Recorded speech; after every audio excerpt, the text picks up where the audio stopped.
बघा पहिला प्रश्न काय म्हणतो, आर्यन व अदिती यांच्या आजच्या वयाचे गुणोत्तर 4:5 आहे.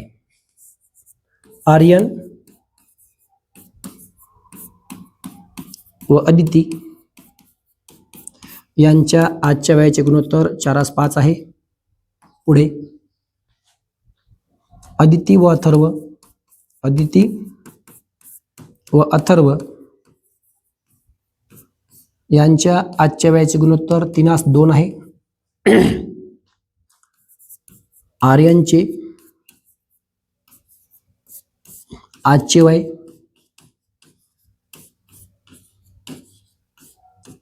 24 आहे. तर तुम्हाला विचारलंय अथर्वचं आजचं वय किती. अथर्वचं आजचं वय किती आहे. बघा सर्वप्रथम अथर्वचं जर मला वय माहीत करायचं असेल तर मला बघावं लागेल अथर्वच्या वयाचा संबंध कोणाच्या वयासोबत आहे. इथं बघा अथर्वचा संबंध आहे अदितीसोबत. ठीक आहे, म्हणजे अथर्वचं जर मला वय माहीत करायचं असेल तर अदितीचं वय मला माहिती पाहिजे, पण तुम्हाला प्रश्नामध्ये अदितीचं वय दिलं नाही. आता अदितीचं वय काढण्यासाठी मला बघावं लागेल अदितीच्या वयाचा संबंध कोणासोबत आहे, तर आर्यन सोबत आहे. बरोबर आहे. जर मला आर्यनचं वय माहीत झालं तर निघेल कोणाचं, अदितीचं, आणि अदिती निघलं तर कोणाचं येईल, अथर्वचं. ठीक आहे, आणि खास म्हणजे प्रश्नामध्ये तुम्हाला आर्यनचं वय दिलंय किती आहे, 24. आता आर्यनच्या वयावरून मला अदितीचं वय काढता येईल. ओके, बघ मग आता आर्यन आणि अदिती यांच्या वयाचं गुणोत्तर किती होतं, आजच्या वयाचं 4:5. आता ही 4:5 जे दिलंय ते दोघांचं वय नाही, तर दोघांचं काय वयाचं गुणोत्तर. बरोबर आहे. आता समजा मी पकडतो आर्यनचं वय आहे 4x. किती आहे, हे 4 म्हणजे कोण असेल, आर्यन, आणि 5 म्हणजे अदिती. गुणोत्तर बरं का, दोघांचं वय नाही. तर अदिती किती होईल, 5x. बरोबर आहे. सर तुम्ही x न का गुणलं, तर कसं बघा, समजा आर्यनचं वय होतं 40 वर्ष आणि अदितीचं होतं 50 वर्ष. जर मी दोघालाही 10 भागलं तर किती आलं, 4:5. आता हे ज्या संख्या आल्यात त्या या दोघांच्या वयाला एकाच कॉमन संख्येनं भागल्यानंतर आल्या की नाही. ती संख्या कोणती होती, 10. 10 मी यालाही भागलं आणि 10 यालाही भागलं, तो उत्तर काय आलं, गुणोत्तर 4:5 आलं. म्हणजे हे 10 कोण आहे, x आहे. बरोबर आहे, 10 कोण आहे, x. आता जर मी 10 4 ला गुणलं तर काय येईल, याचं 40 येईल, याचं 50 येईल. पण मला वय 40 होतं की 50 होतं, म्हणजे दोघांचं वय 40-50 होतं की नेमकं किती होतं माहिती नाही. मग मला जो हे x आहे हा 10च होता की नेमका कोणता होता याविषयी माहिती नाही, म्हणून काय घेतलं फक्त मी x. ठीक आहे, आता पुढे या. ओके, आता बघा तुम्हाला माहित आहे आर्यनचं आजचं वय किती आहे, 4x. बरोबर आहे, जे की किती आहे, 24. ओके, 4 गुणाकारात इकडे येऊन भागाकारात, 4 सख 24, किती निघाला x, 6. म्हणजे 6 ही संख्या होती ज्या संख्येनं मी दोघांच्याही वयाला भागलं होतं, म्हणून काय आलं गुणोत्तर 4:5. ठीक आहे, आता हे x, आता 6 न 4 ला गुणलं तर याचं वय किती येईल, 24. मग 6 ने कोणाला गुणायचं, 5 ला. 5 गुणिले 6, 5 सक 30. हे 30 आजचं वय कोणाचं आहे, अदितीचं. कोणाचं आहे, अदितीचं. ओके, कळलंय. मी काय केलं, दोघांचं गुणोत्तर लिहिलंय. याला पकडलंय 4x, याला पकडलंय 5x. 4x म्हणजे काय, आर्यनचं आजचं वय. 5x म्हणजे काय, अदितीचं आजचं वय. आता आर्यनचं 4x जे आहे आजचं वय ते किती दिलंय आपल्याला, 24. म्हणून मी काय केलंय, 4x बरोबर 24 आणि x काढलाय. हे 4 इकडे गुणाकारात होता, आला खाली भागाकारामध्ये. 4 सख 24, x किती आला, 6. आता हा 6 इथे ठेवला मी अदितीच्या वयामध्ये, ठेवला कुठं, अदितीच्या वयामध्ये. 5 गुणिले 6, 5 सख 30. ओके, समजलं, काय अडचण नाही. आता मला निघालंय अदितीचं वय किती आहे बाबा, 30 आहे. ओके, आता जसं मी इथं केलं तसं इथं करा. हे 3 म्हणजे काय हवे, 3x वय. आता इथं x नका घेऊ, y घ्या.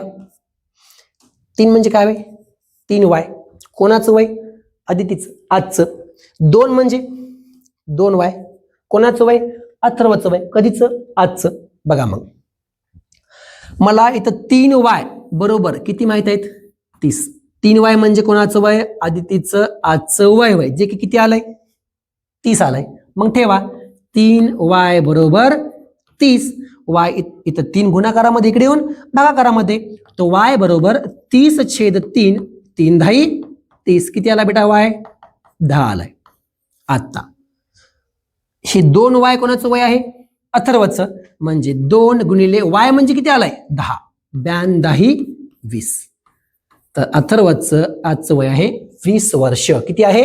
20 वर्ष. समजलं का?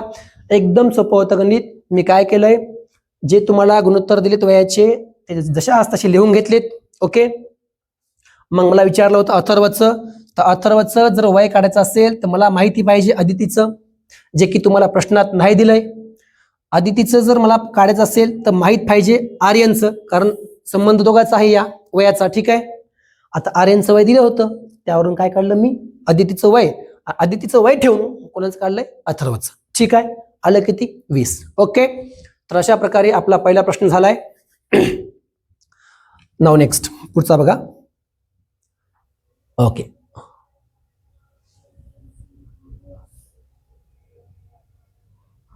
ठीक आहे. अरे यार,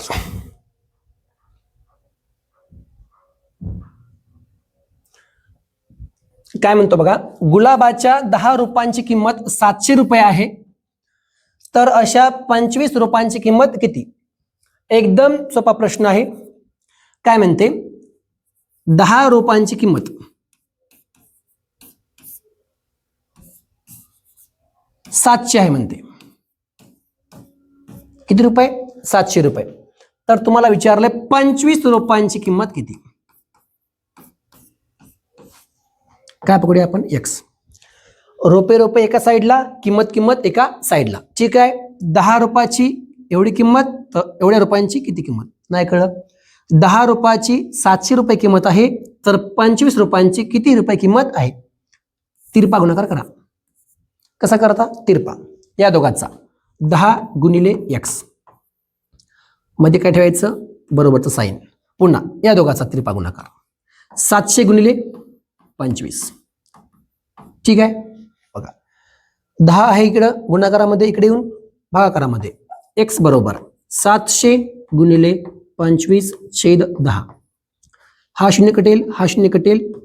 25 7 175. 25 0 0. किती आली किंमत?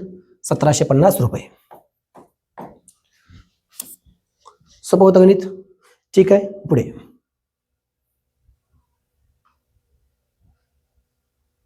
बघा काय म्हणते.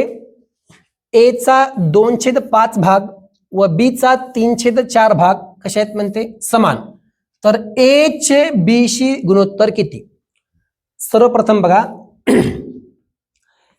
ए चा 2/5 भाग हा बरोबर आहे म्हणते बी चा 3 भाग ह्याच्या बरोबर. ठीक आहे ना. ए चा 2/5 हा बी चा 3/4 या भागाचे कसा आहे? बरोबर आहे. ओके. तुम्हाला माहित आहे चा ची चे म्हणजे काय असतो? गुणाकार.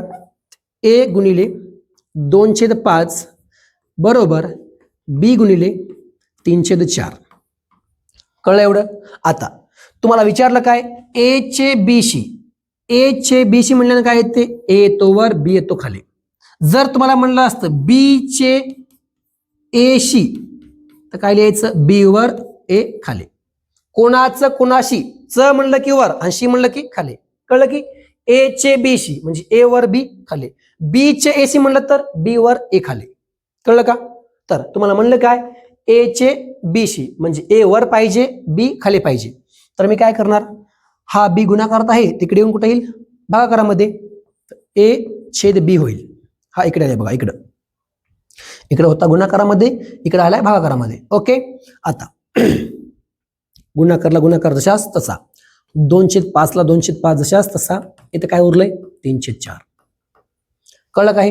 समजलंय? आता 5 आहे इकडे भागाकारामध्ये, इकडे येऊन वर आहे गुणाकारामध्ये, 2 आहे गुणाकारामध्ये, इकडे येऊन भागाकारामध्ये. कसं होईल? a/b बरोबर 3/4 इथं गुणाकारामध्ये कोण येईल? 5 येईल आणि हे 2 इकडं खाली भागाकारामध्ये. समजलंय? आता 3 5 15, 4 2 8. काय आलं उत्तर? a च b शी गुणोत्तर आलंय 15/8 म्हणजेच 15/8. कुठं आहे? उत्तर क्रमांक 4. ठीक आहे, समजलं? ओके, पुढे या.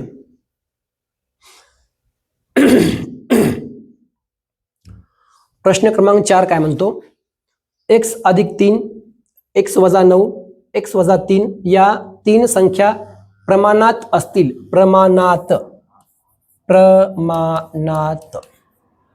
प्रमाणात असतील तर x ची किंमत किती म्हणते? तुम्हाला माहित आहे, जर 3 संख्या प्रमाणात असतील तर, समजा मी काय केलंय, x अधिक 3 ला पकडलंय a, x वजा 9 ला पकडलंय मी b, x वजा 3 ला पकडलंय मी c.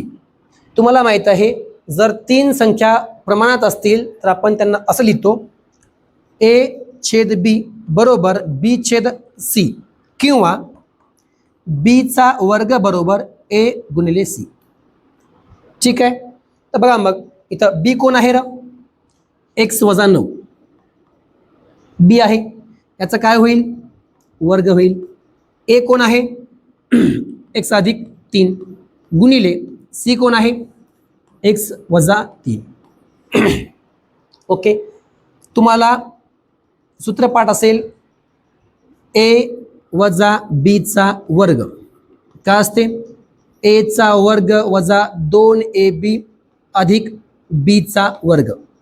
आणखी सूत्र बघा, एक आहे a अधिक b, a वजा b या दोघांचा गुणाकार येतो a वर्ग वजा b वर्ग. सूत्र आहेत, पाठ करून ठेवा तुम्ही. समजा मी x ला पकडलं a आणि 9 ला पकडलं b, तर काय होईल? a वजा b होईल ना. x ला पकडलं a, 9 ला पकडलं b, तर a वजा b चा वर्ग, a वजा b चा वर्ग. काय सूत्र आहे? a चा वर्ग वजा 2ab अधिक b चा वर्ग. आता a कोण आहे? इथं a आहे, b कोण आहे? 9. बरोबर आहे. उत्तर काय येईल मग? a चा वर्ग म्हणजे कोणाचा वर्ग? x चा वर्ग वजा 2, a म्हणजे कोण आहे? x, ab म्हणजे x आणि b म्हणजे कोण आहे? 9 आहे. कळलं का? 2a म्हणजे कोण? x गुणिले b म्हणजे कोण? 9. पुढे b चा वर्ग म्हणजे कोणाचा वर्ग? 9 चा वर्ग बरोबर. आता a plus b, a minus b, a plus b, a minus b. उत्तर काय याचं? a चा वर्ग वजा b चा वर्ग. कोण पकडलं आपण? a, x. b कोण पकडलं? 3. a चा वर्ग म्हणजे कोणाचा वर्ग? x चा वर्ग वजा b चा वर्ग म्हणजे कोणाचा वर्ग? 3 चा वर्ग. ठीक आहे, पुढे बघा. मग इथं x ला वर्ग जशास तसा येईल, वजा 92 18 x अधिक 9 चा वर्ग 81 बरोबर x वर्ग आणि 3 त्रिक 9. ओके, या मग आता इथे लिहू का? x वर्ग वजा 18x अधिक 81 बरोबर x चा वर्ग वजा 9. आता हा इकडला x वर्ग, इकडला x वर्ग कटला बरोबर. का कटला? हा इकडे प्लस आहे, इकडे आला असता तर काय झाला असता? मायनस, कटून गेला असता. बघा, हा मायनस काय करतो मी? इकडे घेतो आणि हा मायनस इकडे आणतो. 81 जशास तसा हा मायनसचा 9 इकडे येऊन काय झालाय? प्लसचा 9 बरोबरला बरोबर जशास तसं हा मायनस 18 इकडे येऊन काय होईल? Plus 18x. आता 81 अधिक 9 म्हणजे किती होईल? 90 बरोबर 18x. 18 गुणाकारात इकडे येऊन भागाकारात 90 भागिले 18 बरोबर x. 18 1 18, 18 पंचे 90 म्हणजे किती आला? x 5. किती येईल? 5. कळलं काय? काय केलं मी? x+3 x-9 x-3 या 3 संख्या पकडल्या कोणत्या कोणत्या a b आणि c रेस्पेक्टिव्हली. ओके. जर 3 संख्या प्रमाणात असतील तर a/b बरोबर असतो b/c किंवा b चा वर्ग असतो बरोबर a गुणिले c च्या. तर b चा वर्ग म्हणजे कोणाचा वर्ग? x - 9 चा वर्ग. a म्हणजे कोण? x + 3 गुणिले b म्हणजे कोण? x - 3. आता x - 9 चा वर्ग म्हणजे कोण? a - b या दोघांचा कॉमन वर्ग किती आहे तो? a चा वर्ग वजा 2ab अधिक b चा वर्ग. किमती ठेवा, उत्तर काढा. इथं a + b a - b म्हणजे काय? a चा वर्ग वजा b चा वर्ग किती आलाय? एवढा. किमती ठेवा, पुढे सोडवा. ठीक आहे. पुढे प्रश्न क्रमांक 5.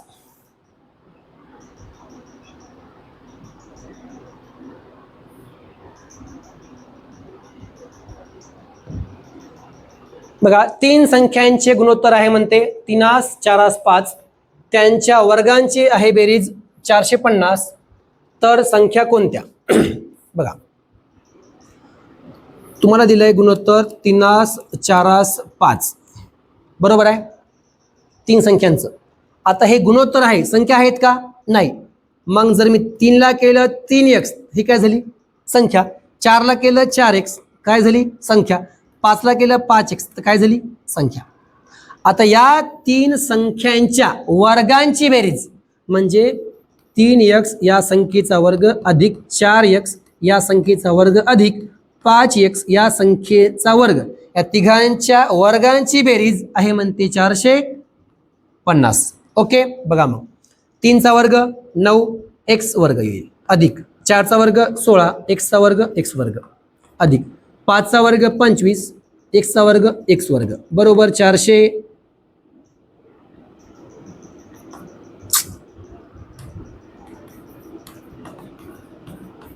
ठीक आहे. आता करा बेरीज.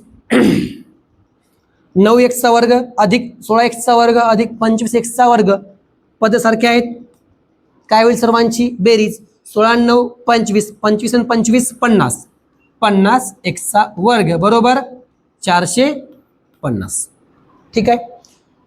50 आहे गुणाकारात इकडे येऊन भागाकारात. x चा वर्ग बरोबर 450 भागिले 50. हा शून्य कटलाय. 5 1 5 5 9 45. x चा वर्ग बरोबर किती येईल? 9 येईल. तर x याचं वर्गमूळ काय येईल? 3 बरोबर. आता x किती आलाय? 3. आता x 3 ठेवा संख्येमध्ये. संख्या क्रमांक 1 कोणती आहे? 3x किती येईल रे बाबा? 3 गुणिले 3 9. संख्या क्रमांक 2 किती आहे? 4x म्हणजे 4 गुणिले 3 12. संख्या क्रमांक 3 किती आहे? 5x 5 गुणिले 3 म्हणजेच 15. ठीक आहे. समजलं? काय अडचण नाही. ओके. बघा, 9 12 आणि 15 ह्या 3 संख्या आहेत. त्यापुढे क्वेश्चन नंबर 6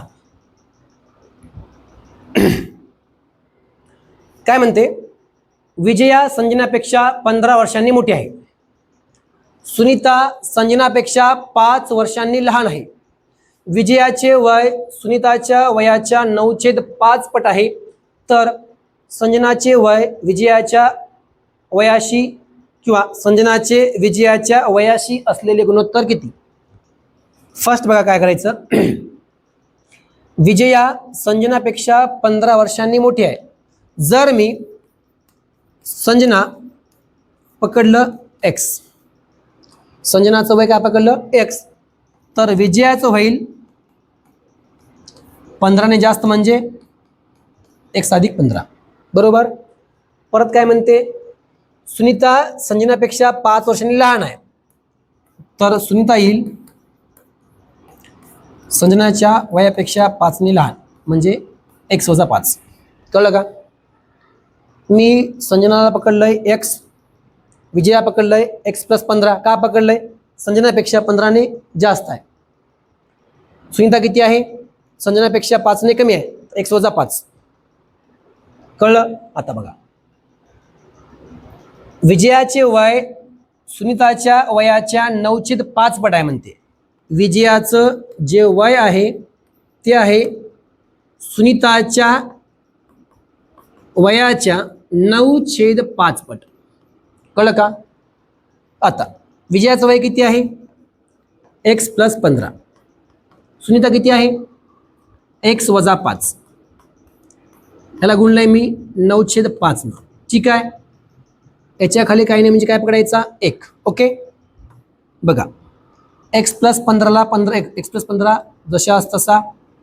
9 न गुणा x ला 9x वजा 9 5 45 5 1 5 आहे इथे छेदामध्ये, इकडे येऊन अंशामध्ये येईल गुणाकारामध्ये. तर 5 गुणिले x + 15 बरोबर 9x - 45. 5 गुणिले x 5x अधिक 15 5 75 बरोबर 9x - 45. ठीक आहे. मी काय करतो, या -45ला इकडे आणतो आणि या 5ला इकडे नेतो. 75 जशास तसे -45 मी इकडे आणले तर काय होतील? +45. 9x इकडं जशास तसा होता +5x इकडे येऊन -5x होतील. ठीक आहे. पुढे 75 अधिक 45 किती होतील? 120 बरोबर 9x मधून 5x गेला, उरले 4x. 4 आहे गुणाकारामध्ये, इकडे येऊन भागाकारामध्ये. 4 त्रिकाम 12 4 0 0 किती आला? x 30. तर x म्हणजे कोण होय? संजना. किती आहे संजना? 30. तर विजया किती आहे बाबा? एवढी आहे. म्हणजे 30 अधिक 15 कोण आहे? विजया. किती असेल? 45. तर तुम्हाला विचारलं काय? संजनाचे. चे म्हणलं काय घ्यायचं? वर. शी म्हणलं काय घ्यायचं? खाली. म्हणजे संजना घ्यायची वर, विजया घ्यायची खाली. किती आहे संजना? 30 वर्ष. विजया 45 वर्ष. 15 × 2 = 30, 15 × 3 = 45. काय आलं दोघांचं गुणोत्तर? 2:3. ठीक आहे. ओके.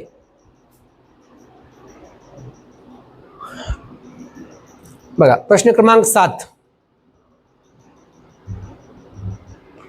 2 लिटर व 500 मिली या राशींपैकी दुसऱ्या राशीचे पहिल्या राशीशी म्हणजे या राशीशी असलेले गुणोत्तर किती? 2 लिटर आणि 500 मिली यांचं गुणोत्तर. बरोबर आहे. तुम्हाला माहित आहे गुणोत्तर काढते वेळेस तुम्हाला एकक सारखे करावे लागतील. इथं आहे लिटर, इथं आहे मिलीलिटर. तर करा 2 लिटर म्हणजे 2000 मिलीलिटर. गुणोत्तर काढते वेळेस तुम्हाला एकक सारखे करणं आवश्यक असते. 2 लिटर म्हणजे 2000 मिलीलिटर. ओके. तुम्हाला विचारलं काय आता? दुसऱ्या राशीचं पहिल्या राशीसोबत म्हणजे 500 मिली वर घ्यावं लागेल आणि 2000 मिली खाली घ्यावं लागेल. मिली मिली कटलं, हे 2 शून्य हे 2 शून्य कटलेत. 5 1 5 5 चोक 20. वरे उरला 1, खाली उरले 4 म्हणजे एकास 4. ठीक आहे. पुढे प्रश्न क्रमांक 8. 24 मिनिटांचे 72 सेकंदासी असलेले गुणोत्तर किती? 24 मिनिटे वर घ्या, 72 सेकंद खाली घ्या. परंतु तुम्हाला काटाकाटी करण्याआधी एकक सारखे करावे लागतील. 24 ला 24 तर मिनिट म्हणजे किती असतील? 60 सेकंद. मिनिट म्हणजे 60 सेकंद. 72 ला 72, सेकंदला सेकंद. सेकंड सेकंड कटलं. 24 1 24, 24 त्रिकम 72. 3 1 3, 3 2 6, 3 0 0 म्हणजे वर येईल 20, खाली येईल 1 म्हणजेच 20 ओके. पुढे प्रश्न क्रमांक 9. अ व ब यांच्या पगारांचे गुणोत्तर 3:4 आहे. अ व क यांच्या पगारांचे गुणोत्तर 1:2 आहे. जर ब ला 32,000 पगार असेल तर अ ला क पेक्षा किती रुपये कमी पगार आहे म्हणते. आपण काय करूया, आधी सर्वांच्या पगारी काढून घेऊया. आधी तुम्हाला बघा संबंध कोणाचा आहे, अ व ब चा. काय आहे गुणोत्तर 3:4. मग कोणाचा आहे, अ व क चा गुणोत्तर आहे 1:2. बरोबर. आता तुम्हाला दिलं काय, ब. मी ह्या आधी गणित घेतलं होतं. हे 3 म्हणजे काय घ्यायचं, 3x. हे ब म्हणजे किती आहे, 4. किती घ्यायचं, 4x. आता हे पगार आहे, याची पगार किती आहे 3x, याची आहे 4x. आता 4x पगार ब ची तुम्हाला दिली किती, 32,000. म्हणजे 4x असणार 32,000. तर विचारले तुम्हाला बाकीची किती आहेत. बघा मग, जर 4x आहे म्हणते 32,000 रुपये, तर 4 गुणाकारात इकडे येऊन भागाकारात, x बरोबर 32,000 भागिले 4. 4 1 4, 4 8 32, 4 0 0, 4 0 0, 4 0 0. किती आला x, 8,000. ओके. आता अ म्हणजे किती आहे, इथं 3x आहे. म्हणजे 3 गुणिले किती आहे रे बाबा x, 8,000. 8 त्रिक 24. किती निघाला अ, 24,000. आता इथं अ व क आहे. इथं अ किती आहे, नुसता 1 आहे म्हणजे 1x आहे. क किती आहे, इथं 2 आहे तर 2x आहे. आता 1x म्हणजे काय असते, नुसता x. किती आलाय, किती आला x नुसता. आता नुसता x म्हणजे इथला घ्यायचा नाही बाबा, नुसता x म्हणजे अ ची पगार किती आहे, किती आहे अ ची पगार, 24,000. किती आहे, 24,000.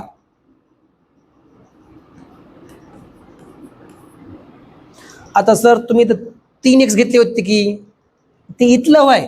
आता अ ची टोटल पगार किती आली, 24,000. तर अ ची किती आहे पगार, 24,000. आता x बरोबर किती आलं, 24,000. तर इथं किती आहे बाबा, 2x आहे. म्हणजे 2 गुणिले 24,000 किती येईल, 48,000 रुपये. कळलं का. काय केलं बघा, मी अ व ब यांचं गुणोत्तर किती आहे, 3:4. मी 3x पकडलं अ ची पगार आणि 4x पकडलं बी ची पगार, ब ची. इथं बरं का, हे आणि हे संबंध वेगळा आहे. आता 4x बरोबर किती दिलं आपल्याला, 32,000. तर या 32ला इथं 4x समोर ठेवून मी x ची किंमत काढली 8,000 रुपये. आता 8,000 ठेवलं मी इथं 3x मध्ये, कारण आता या दोघांचा संबंध बघायलो. हे 8,000 इकडे न्यायचे नाही, किंवा काय करा तुम्ही इथं y पकडा. आता तुम्हाला माहित झालंय की अ ची किती आहे पगार, किती आहे बाबा अ ची पगार. अ ची पगार किती आली ती, अ म्हणजे किती आहे 3x. म्हणजे 3 गुणिले 8,000, 24,000. आता किती आहे अ ची पगार, 24,000. बरोबर आहे. अ म्हणजे किती आहे 1. आता इथं x नका पकडू, y पकडा, 1y. क किती आहे 2 म्हणजेच 2y. आता y आता हे जे x आहे, हे जे 24,000 आहे, हे अ ची पगार आहे. जे काही 24,000 आहे ते अ ची पगार आहे. आपण 1y बरोबर घ्यायचं 24,000. 1y म्हणजे काय, नुसता y. आता इथं घ्या मग 2y. 2 गुणिले किती आहे y, 24,000. 48,000 रुपये कोणाचे असणार, कच. कळलं का. आता विचारलं काय, अ ला क पेक्षा किती रुपये पगार कमी आहे. अ ला क पेक्षा म्हणजे क मधून अ काढा. किती आहे क, 48,000 वजा किती आहे क, सॉरी अ, 24,000. तर 24,000 रुपये अ ला क पेक्षा कमी भेटले.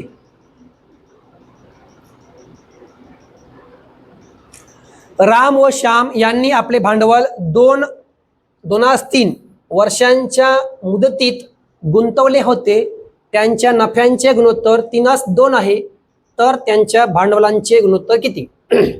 संकेत दिलाय तुम्हाला, भांडवलाचे गुणोत्तर गुणिले मुदतीचे गुणोत्तर बरोबर नफ्याचे गुणोत्तर, हे सूत्र वापरा म्हणते. ठीक आहे, बघा मग.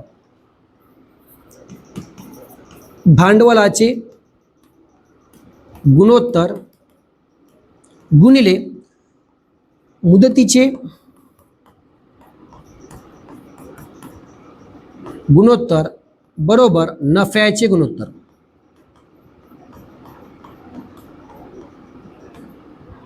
बघा तुम्हाला काय दिलंय, भांडवलाचं गुणोत्तर किती आहे? 2:3. 2:3 म्हणजे 2/3 गुणिले पुन्हा नाही सॉरी, राम व श्याम यांनी आपले भांडवल 2:3 वर्षाच्या मुदतीत, म्हणजे 2:3 हे मुदत आहे. काय मुदत? 2:3 2/3 ही माहिती नाही, काय पकडूया? एक्स किंवा पकडा वाय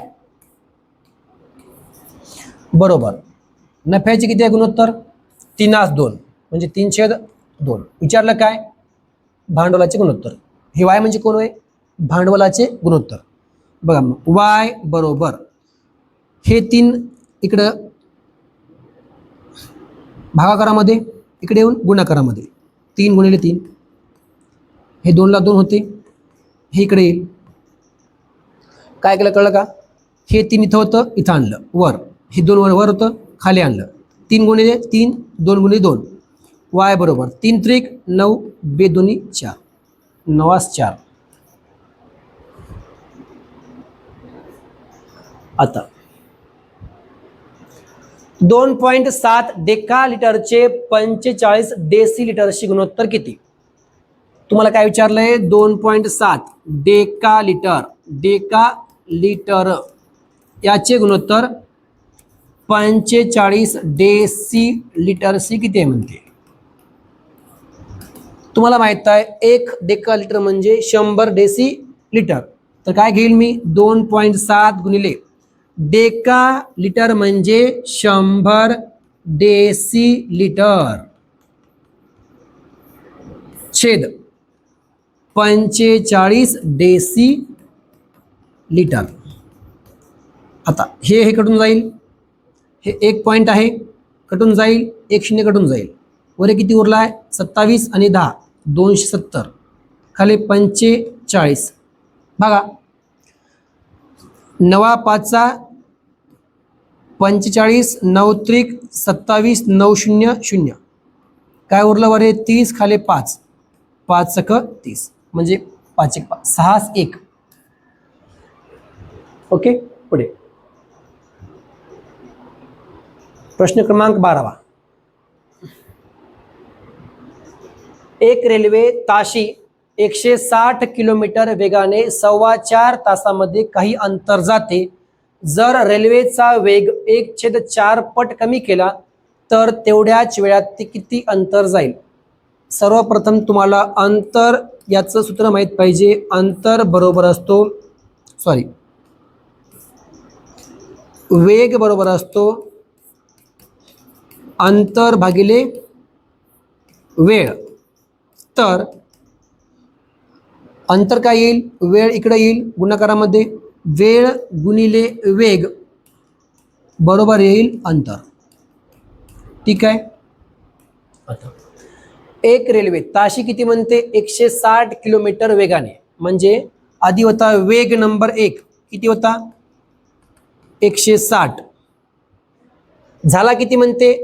1/4 पट कमी, म्हणजे याचं 1/4 पट करा, म्हणजे याचं 1/4 पट कमी करा, म्हणजे 160चं 1/4 पट कमी केलं तर उरल किती? 4 1 4 4 चौक 16 4 0 0 किती आहे रे? 40. 160चं 1/4 पट म्हणजे किती आलंय? 40. 40 ने वेग काय झाला? कमी झाला. होता किती? 160, याचं 1/4 पट केलं आपण तर किती आलंय? 40. म्हणजे 40 ने वेग काय झाला? कमी. आता होता 160, 40 ने किती काय झाला? कमी झाला. तर झाला किती मग? 120. काय कळलं? समजलं की नाही? नाही.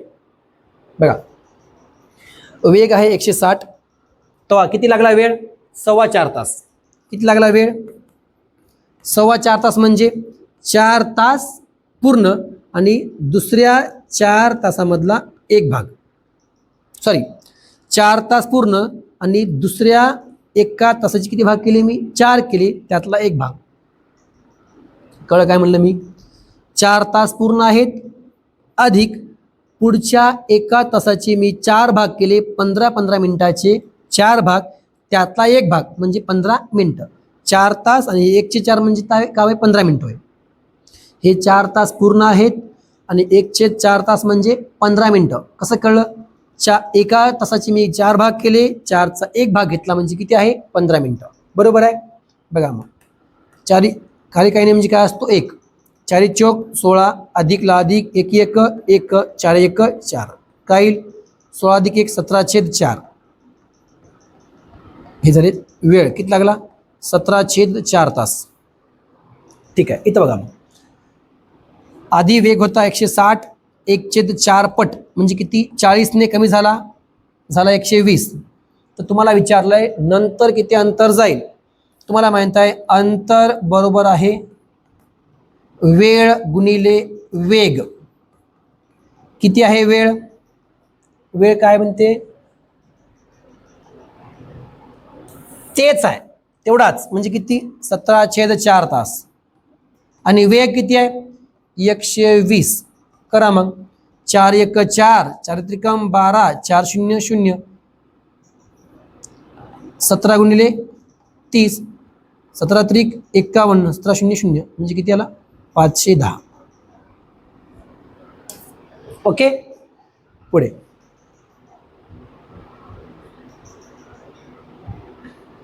पुढील पैकी कोणत्या संख्यांचा गट प्रमाणात आहे म्हणते? बघा, तुम्हाला माहित आहे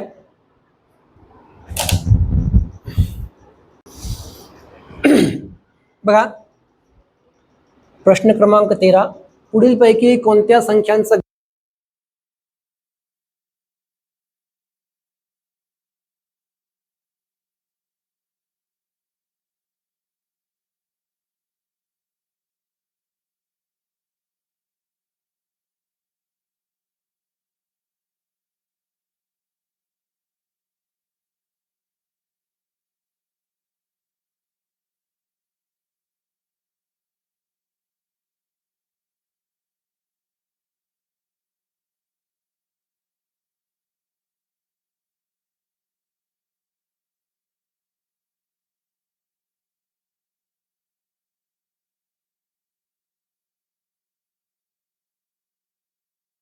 प्रमाणामध्ये, तर यांना आपण अशा प्रकारे लिहू शकतो a/b बरोबर c/d. ठीक आहे. बघा, मग पहिला गट हा आहे, याला पकडा a, याला पकडा b, याला पकडा c, याला पकडा d. तर a/b म्हणजे कोण येईल? 5/10 बरोबर 15/20 आहे का? बघा, 5 1 5 5 2 10 5 3 15 5 चौक 20. इकडे आले 1/2, इकडे आले 3/4. आहे का गुणोत्तर सारखं? नाही, म्हणजे ह्या 4 संख्या प्रमाणामध्ये नाही. इथे घ्या, 5/20 बरोबर 20/100. असं काय घेतलं मी? याला पकडलं a, याला पकडलं b, याला पकडलं c, याला पकडलं d. a/b बरोबर c/d. ठीक आहे. 5 1 5 5 चौक 20 20 1 20 20 5 100. इथं आलं 1/4, इथं आलं 1/5. आहे का बरोबर? नाही, तर ह्या संख्या प्रमाणात नाही. इथं घ्या, 5/10 बरोबर 10/20. काय घेतलं माहिती आहे तुम्हाला? 5 1 5 5 2 10 10 1 10 10 2 20 1/2 बरोबर 1/2. इथं गुणोत्तर सारखं आहे, म्हणजे ह्या 4 संख्या प्रमाणामध्ये आहेत. ठीक आहे. Okay, next question number 14. 4 संख्या प्रमाणात आहेत, त्यांची अंत्यपदे 2,54 आहेत. मध्यपदांपैकी एक पद दुसऱ्या पदाच्या तिप्पट आहे, तर मध्यपदे कोणती? तुम्हाला माहिती आहे जर 4 संख्या प्रमाणात असतील तर अंत्यपदांचा गुणाकार, अंत्यपदांचा गुणाकार बरोबर असतो मध्य पदांचा गुणाकार. मध्य पदांचा सर असं का लिहिलं बघा.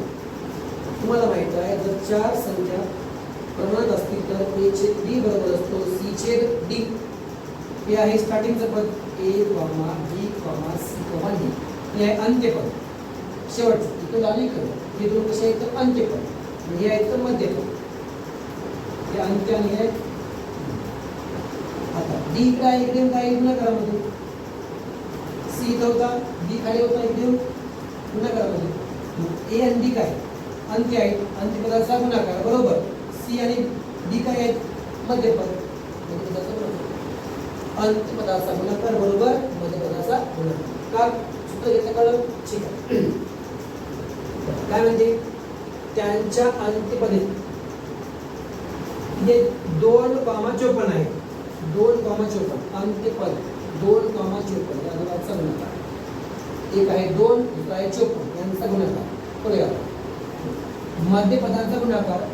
मध्यपदांपैकी एक पद दुसऱ्या पदाच्या तिप्पट आहे. समजा आपण एक पद पकडलं y तर दुसरं होईल 3y. कळलं गेलं. हे आहेत अंत्यपदे. एक असेल 2 एक असेल 54 दोघांचा गुणाकार. मध्यपद माहिती आहे का मला नाही माहिती पण म्हणलं काय मध्यपदापैकी एक पद दुसऱ्या पदाच्या तिप्पट आहे. जर मी एक पकडलं y दुसरं काय होईल 3y तिप्पट होईल ना ठीक आहे. 54 गुणिले 2 108 होईल. y गुणिले 3y 3y चा वर्ग होईल. 3 गुणाकारात इकडे येऊन भागाकारामध्ये 108 छेद 3 बरोबर y चा वर्ग. 3 त्रिक 9 उरला 1 3 सख 18 बरोबर y चा वर्ग. y किती 6 किती y 6. जर y 6 असेल तर 3y किती असेल 3 गुणिले 6 म्हणजे 18. आता अंत्यपदे काय असतील 6 आणि 18. चल आणि मध्यपद ठीक आहे. Question number last and the best. Online शिकवण्याचा प्रयत्न करत आहे. सुरुवात आहे समजून घ्यावे. एका मिश्र धातूच्या गोळ्यात तांबे आणि कथी 86 14 या प्रमाणामध्ये आहे. तितक्याच वजनाच्या दुसऱ्या धातूच्या गोळ्यात तांबे आणि जस्त यांचे प्रमाण 58 42 असं आहे. दोन्ही धातूंची गोळे वितळून त्यापासून एकच गोळा तयार केला तर त्यात कथील व जस्त यांचे प्रमाण किती. बघा मी काय करतो